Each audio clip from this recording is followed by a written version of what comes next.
Good afternoon. It's December the 16th, 2004. I'm Mayo Livingston, and this afternoon Tom Bush and I, on behalf of the Southwest Georgia Regional Library, are interviewing Harold Weisel on his experiences during World War II. Harold, when did you join I believe you joined it was the Air Corps back then. Was it the Army? No, I graduated for aviation ordnance at Aberdeen in November 1942. You didn't join before the war. Well, I was enlisted man, yeah, in 1941 up to 42 when I went to Aberdeen. When I graduated from school, I was sent to Lockburn in Columbus, Ohio, as ordnance officer for the base. Well, you went to Camp Lee sometime. That was basic training. That was basic training with enlisted men. Oh, that was an enlisted man. Yeah. And from there at Fort Lee and Fort Dix and then to Aberdeen. Then, when you say ordnance, you were primarily in the machine guns, the bombs, the aviation ordnance, taking care of fuses and bombs and machine guns, 50 calibers for aircraft, all aircraft maintenance. What were you have any B-17s or anything like that? Well, Columbus, Ohio was a B-17 school, but I never was a pilot. I wasn't. All I had was taking care of supply and the maintenance. And the end of 1942 is when you came down on the Southeast Training Command. Yeah, in the spring of 40. I know I was here in cold weather of 43. I know what that was, I don't remember. But I remember I had wool uniforms. Is that when you came to Bainbridge? Right. And you got off the train, there wasn't any? Midnight. And there was no lights on and nothing. One light bulb hanging from a string, the only light in the whole end of Bainbridge. And you had to catch a ride to after the base? I stood around there not knowing where to go or what to do in pitch black dark. Couldn't hear nothing. And finally this car drives up. The old weather-beaten old Chevrolet, and this old man says, I just heard the train stop and decided to look by. He said, well, I run a taxi cab. He says, where do you want to go? He said, I can take you to a hotel or take you to the base. I said, well, where's the base? He says, 8 miles up the road. I'll take you up there. He did. He took me out there. And I finally got in the base somewhere around 2 o'clock in the morning. The old man Gray had ran a taxi cab back then. And he was smart enough to go by and check and see why that train stopped. Well, you were an ordnance officer. Your job was to train the cadets. No, my job mainly was to see that all maintenance for trucks and automotive, and also any armament that was necessary for the airplane. I had to see that the supplies were there. Every squadron would have its own engineer and service group that did the actual work on the plane. All we had to do was put it there and see that they had the fuses and stuff to go with it. Well, did you actually do that? Did the planes in Bainbridge, were these guys trained in ordnance or machine gun? No.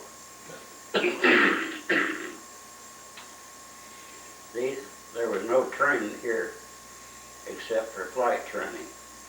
Now, they were supposed to be trained to use and shooting 45s and rifles, and also skeet, which the only programs that were ever really developed was they did get qualified to shoot a 45. But I don't think the skeet range was ever really finished. I don't ever remember pilots were required to shoot 600 rounds of skeet for practice shooting every quarter. None of them ever completed an exercise. When that Colonel Savage, was he the commander here at that time? And Colonel Savage was commander when I got here, and he hadn't been here long. But, well, the base hadn't been open very long when you got here. no.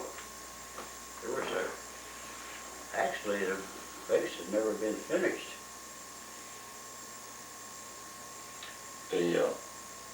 And you were here in 1944. You stayed from. Yeah. You got married in July 1st of 44, and I left here a week later. Where'd you go? You left birthday.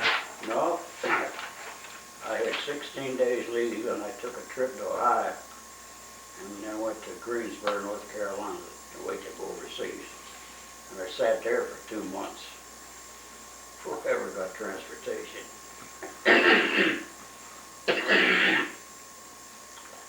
You shipped out in the middle of 1944. Yeah. And you went to Europe at that time. Is that when you were heading for England? And No, we left here on a ship, and we went straight south for 3 days out of Newport News. And then we turned and went over to Africa and went up and went into Gibraltar. And the Germans had subs all through the Mediterranean, so we skipped through there at night till we finally got through to Suez. And it went on to Bombay, from there to Calcutta. And while I was there, I got sent to Agra and Echo, from there back up to Shabwa, and from there over to Hump to Kunming. And 30 days after I left the States, I finally got to report for duty. or was that was in India or China when you finally reported for duty? Well, I was finally in Kunming. Kunming was in China. Yeah. Yeah, I flew to Hump and got into Kunming. What did you do when you got there? During this time, you hadn't been doing really anything. Nothing. Just waiting orders. I got into Kunming, went up to Chenal's headquarters, and they told me, he says, you go down to transportation and catch you a flight to Chuxiong. So I went down there and went in, and some sergeant in there asked me, where are you going? I said, I'm going to Chuxiong. He looked at me dumbfounded, and he turned around to the fellow. He says, where's Chuxiong? The fellow said, never heard of it. He said, we ain't never heard a plane come through here going to a place called Chuxiong. I went back up to headquarters, and I said, you stay there till somebody picks you up. I hung around there. And you were at Kunming at this time? Yeah, sitting there waiting, doing nothing. And finally, one day they called me down there and said, a pilot down here has got a plane, you better come down here and get on it. I went down there, it was a P-40 fighter pilot.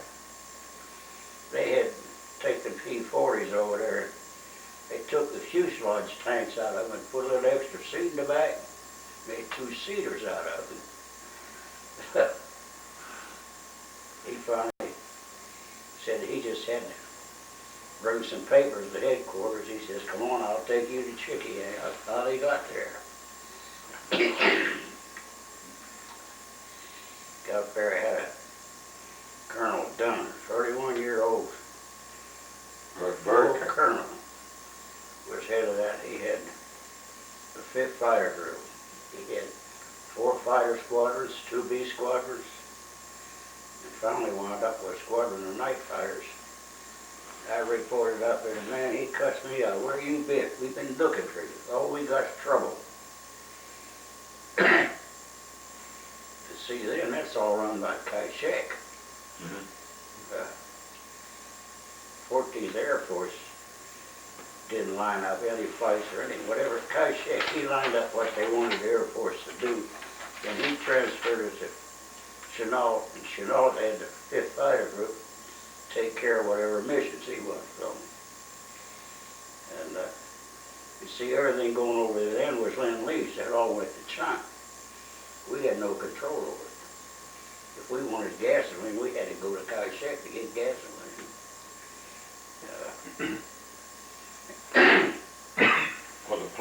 Were the American planes up? They had the American insignia. All P-40s, and we had some P-51s. It had 2 squadrons of B-25s. Well, then, was your job mainly to kill? You said that they were having trouble. What were they having trouble with? About half the 500-pound bombs they were dropping were duds. And they found out using these P-40s for little photo planes following up on missions. A lot of these bombs they're dropping on bridges and trains and towns and stuff over there. They're all duds. I'm catching the hell for it. What's wrong with these fuses? No duds. Here I am tearing fuses apart, testing fuses, trying to do everything, finding out what's wrong.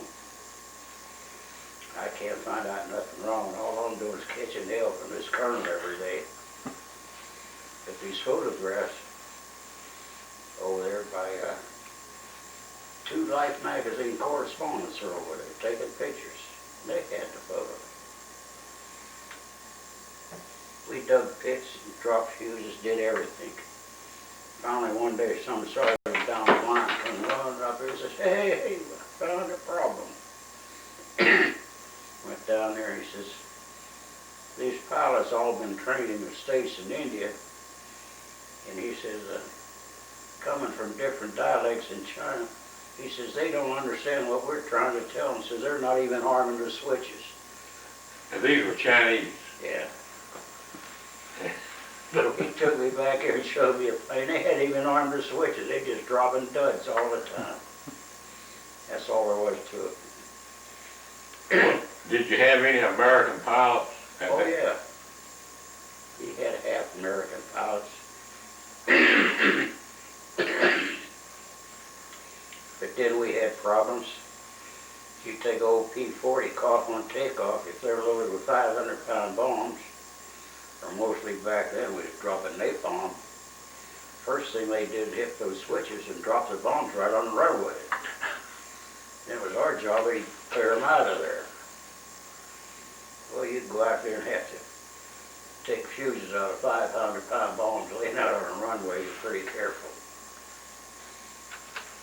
Did you have any explode not while you were there? No, we tried to. Napalm, we'd take a rifle and shoot them full of holes and then shoot them with a flare gun and set them aside and let them burn down and then drag them off. Most of the time we just drag them off the runway. But the biggest problem we had with those Chinese pilots, that airfield was a 3,000-foot strip that ran north and south, and right between 2 mountains going north, you had to take off between them. And they were about 8,000 feet.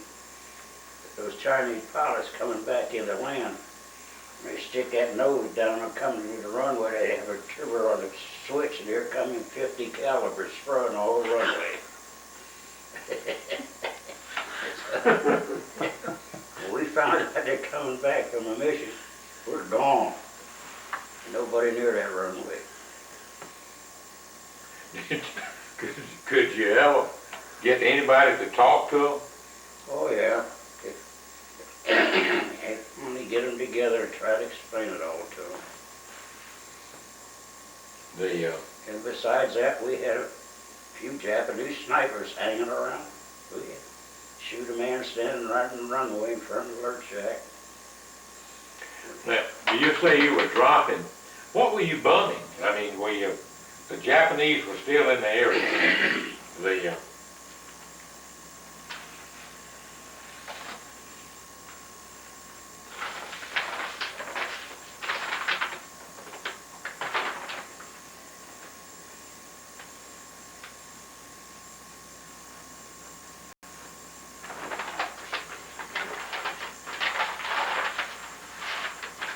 I'll back up a little bit. Okay. Your memory gets pretty bad. Those were two lieutenants who were sent in here to replace me when I was transferred. Yeah. I didn't remember much about either. This fellow lived in those apartments. He was married, had a little girl, out by the base. Yeah. The Taylor farm. Yeah, Zachary Taylor. exactly.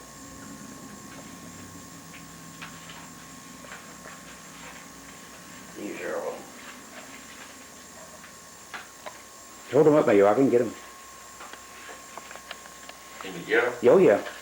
Where was that, Harold? West Bainbridge during the flood. Oh, all right. The That's when the old bridge was washed out.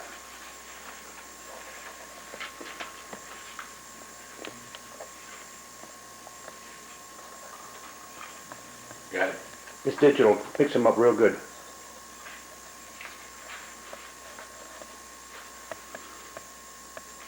That was Broad Street. It had to have been about 1940. Who is that? His birth Oh, is that? father. That's Tom Thompson. What did he do then? He died in '52. He traveled selling extracts and bottle supply.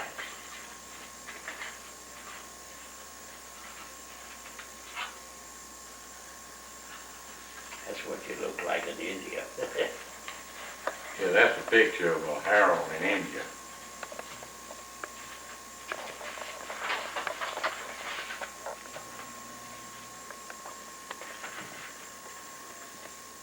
There's two pictures laying on the far side of that table over there. Can you read them? Yeah. Showing you one of the Taj Mahal. Is that you at Taj Mahal? Yeah. Yeah. But you were never stationed in India. You No, were. I just passing through. There you go. I got sent there by mistake.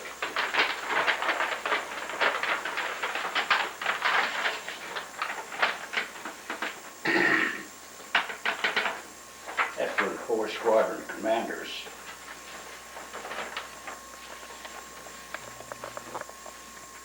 How many squadrons did they have there? Well, 4 fighters and 2 bomb groups, 2 bomb squadrons, and a squadron of night fighters, P-61s. But see, by the middle of 44. 45, we already chased all the Jap fighters out of that area.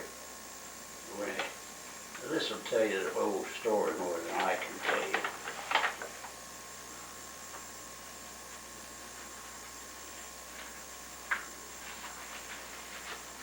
Well, this is signed by General Chanel. That's a unit citation Yeah, of it tells you about the 5th Fighter Group in Chuxiong battle down there that months it all took place in. you know, track.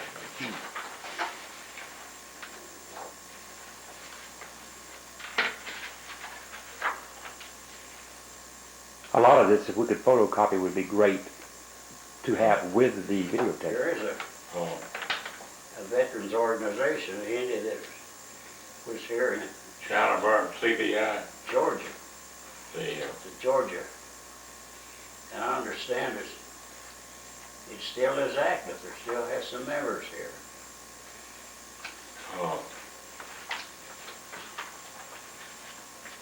Yeah, some of these guys lived in Georgia. In 1990, though, probably a lot of them already gone after the. Oh, they're all from Georgia. The, It's a Georgia organization.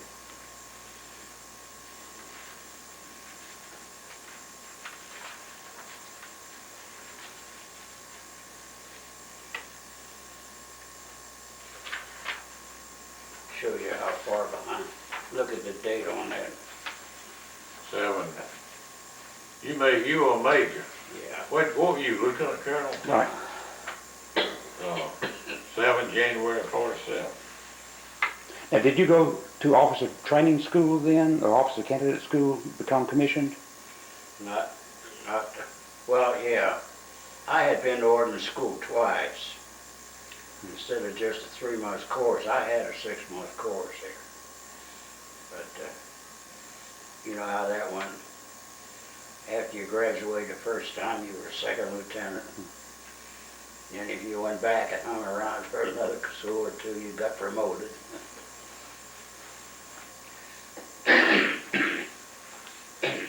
But see, I'd been out of service almost a year before my promotion ever caught up to me.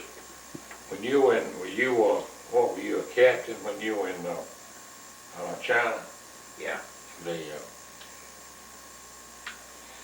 I think that was it, I got promoted to captain when I was here in Bainbridge, and it probably was about January, February of 44. And a table organization for a base like Bainbridge here didn't call for a captain for an ordnance officer, it called for a second lieutenant. So they had warned me that when I got promoted, said, you'll be gone, they're looking for you. but when you all bombing the Japs, did you guys got a note here that 22,000 were wiped out at one time? That's all in that written report. Yeah. Oh, all right, okay. But after that, with the last Japanese raid, when was the last Japanese raid on your base? It was probably would have been around May of 44 when they really would send some bombers in to do some damage. After that, they never came back. But see what happened is you started working towards Japan from the South Pacific. The Japs had to pull their plane and supplies. They had to start pulling everything out of China to protect Japan. Because we had opened up and blown all the sea routes that they had from Philippines, north and south.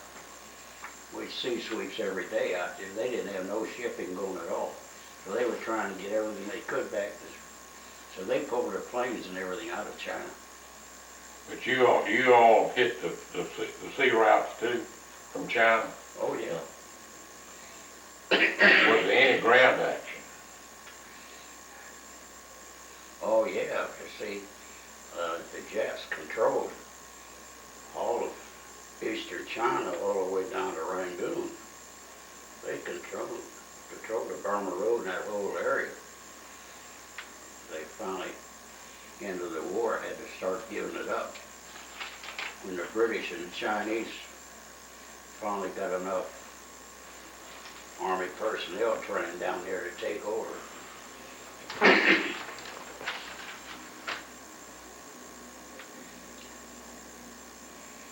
When you got back to, when did you have the yellow jaundice, the Calcutta? Was that coming or going? That was going on. You were coming home?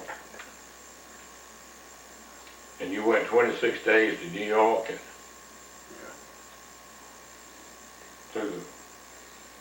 you went through the Suez Canal? Yeah. Came back by ship and a darn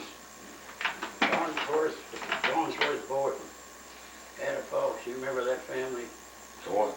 Dornsworth. Metaphors.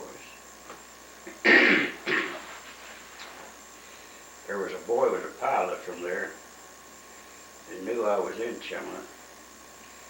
And instead of, I flew down to Calcutta and got a ship. And he went to Shanghai to fly home. You could fly to Guam and come home, or you could take a ship.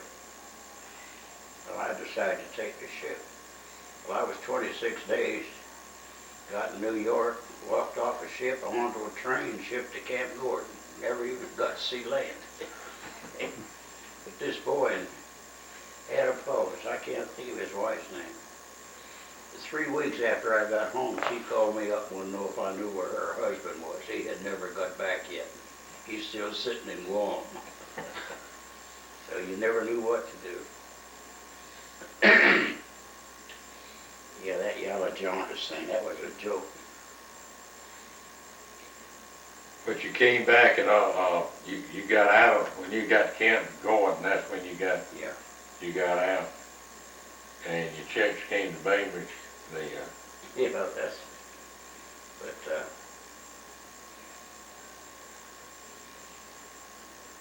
I had an intermediate period in there that I could have re-enlisted or I could have stayed out. But I weighed 115 pounds. I wasn't able to do nothing. Couldn't even think clear. So I didn't really do anything. I sat down there in Bainbridge for about a year. Run into the Bowers. What was the captain's pay per month back then? I was getting close to $600 a month, all told pay. Well, that wasn't too bad for them, was it? No, that was good money back then, man. I was a rich man. I had money. But, Harold, have you got anything else you'd like to add? We have covered your experiences from Bainbridge on over to Covington and coming back. But most of your activity was in China. Oh, yeah. Oh, Yeah. Overseas. You never got to Europe. No. The, Sat in Gibraltar a couple of days, sat in Algeria a couple of days, sat in Alexandria for a week waiting to go through the Suez. Ran down through there, you know, traffic only run one way. We finally got down to the Gulf of Eden down there and took off on this. General Mann had been a converted transport.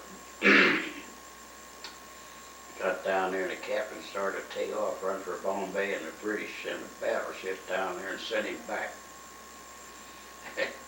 Made him sit down there and wait for a convoy. There too many submarines out there. But he was determined to go across. the subs were still out there? Oh, yeah. Well, did General Chiang Kai-shek ever come to your base? Did you ever see Chiang Kai-shek? Yeah, I saw him several times. You know, his wife only died this year. She was 103 in New York City. Yeah. Well, their daughter, somebody lives here in Atlanta now. He and Roosevelt were big buddies. That's how he got 14th Air Force in there. Hap Arnold didn't want him in there. Hap Arnold said, get them out of China. Let them fight their own war. Roosevelt said, no. Send the supplies in. And Stilwell got his butt whipped down in Burma down there trying to fight the Japs. They ran him back into India. And then Wiedemeyer come in there, and he got enough British and American troops to take Rangoon and that area back. That's when they started pushing the Japs back out of China. Well, when the Japanese surrendered, what happened with the troops? They just gave up? I mean, they didn't try to make a last minute stand, anything like that? No. Actually, How'd y'all get the word that they'd surrendered? well, in that area, Chuxiong, that northern area, the Jap troops up there, that Jap general that was up in charge of that troop, he flew into Chuxiong, and he flew in there and surrendered. No. He came right into the base and just gave us. And all the troops, they just all surrendered. There was nothing argued or nothing about it. Where did you, were you north of Chongqing? Did you get into, did you get into any kind of conflict there with the communists?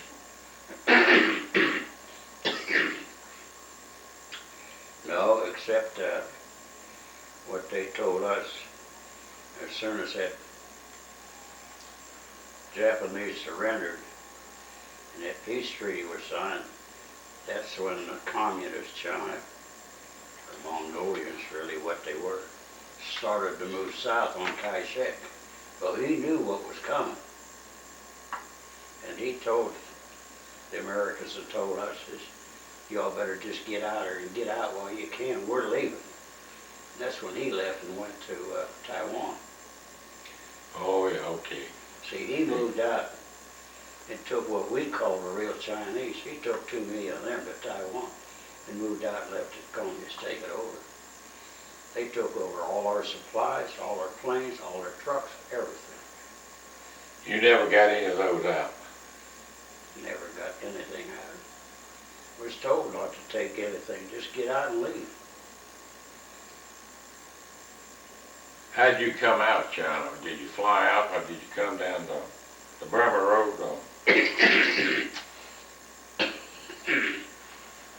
Excuse me, old throat's about to kill me. No, I caught a plane out of Chongqing, Kunming, and then I flew from Kunming back to Calcutta. Okay, all right. And you came on. But the Burma Road was open then, you could run trucks on here. You could run cars in. Well, Harold, we appreciate you doing this afternoon, and we appreciate what you did. Well, I hate that all the good papers and stuff that y'all, But if you find those, that's the Chinese devil. yeah. Can you get that? Oh, yeah.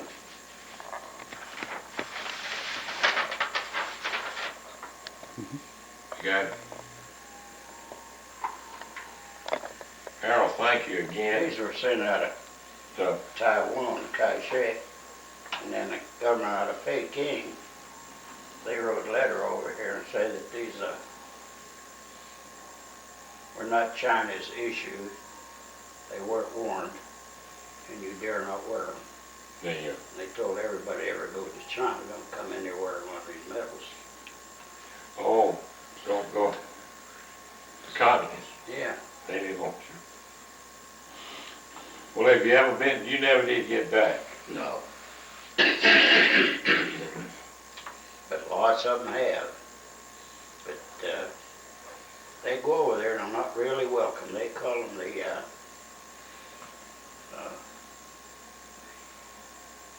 paper, I don't know, I forget how they got it worded.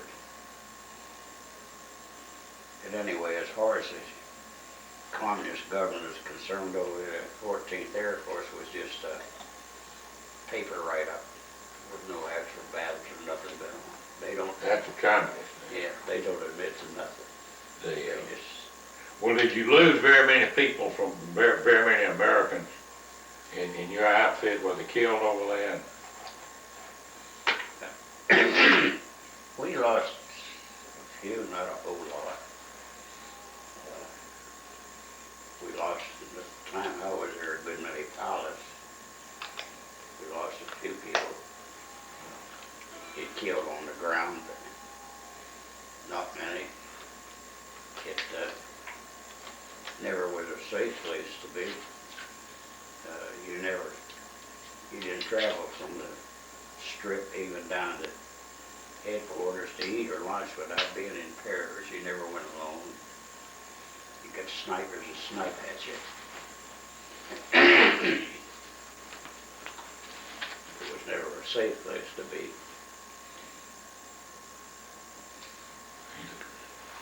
Because